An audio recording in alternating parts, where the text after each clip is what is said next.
Hello guys, আসসালামু আলাইকুম। কী অবস্থা তোমাদের সবার? আল্লাহর রহমতে এখন আমি ভালো আছি।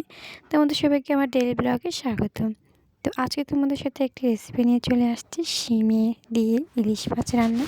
প্রথমে হচ্ছে এখানে সরিষার তেল দেওয়া হয়েছে, তারপর হচ্ছে পেঁয়াজ কুচি আর রসুন কুচি দিয়ে ভালোভাবে কষিয়ে নিয়েছি বাদামি রঙে। এরপর হচ্ছে পর্যায়ে একটু হলুদের গুঁড়া দিয়েছি। এরপর হচ্ছে এখানে পানি দিয়ে এটাকে ভালোভাবে জাল করে নিয়েছে। এরপর হচ্ছে 2 চামচের মতন মরিচের গুঁড়া দিয়েছে। দুইটাই সমান সমান দেওয়া হয়েছে পরিমাণ মতন। তোমরা চাইলে ঝালের পরিমাণ বেশি দিতে পারো।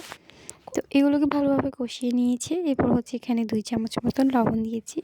তোমাদের মুখের টেস্ট অনুযায়ী লবণের পরিমাণটা দিও। এরপর হচ্ছে এখানে আমরা শিম আর আলুটাকে দিয়েছি। এগুলোকে ভালোভাবে এই মশলার সাথে কষিয়ে নেব। এগুলোকে ভালোভাবে কষিয়ে হচ্ছে আমরা এগুলোর মধ্যে পানি দেবো। তো এগুলোকে আমরা হচ্ছে মশলার সাথে একদম সুন্দর মতোই কষিয়ে নিচ্ছি। তো আমার ভিডিওটি হচ্ছে 1 মিনিট 49 মিনিটে। তো তোমরা অবশ্যই ছোটো ভিডিওটি দেখে নিবা।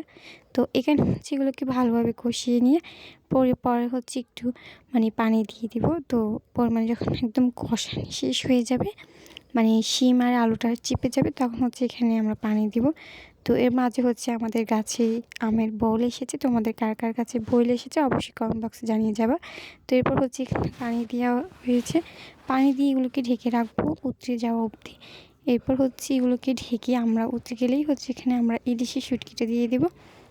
এভাবে রান্না করে খেলে দেখবা অনেক মজা লাগবে। তো আজকের মতন ভিডিওটা এখানে, খুদা হাফেজ।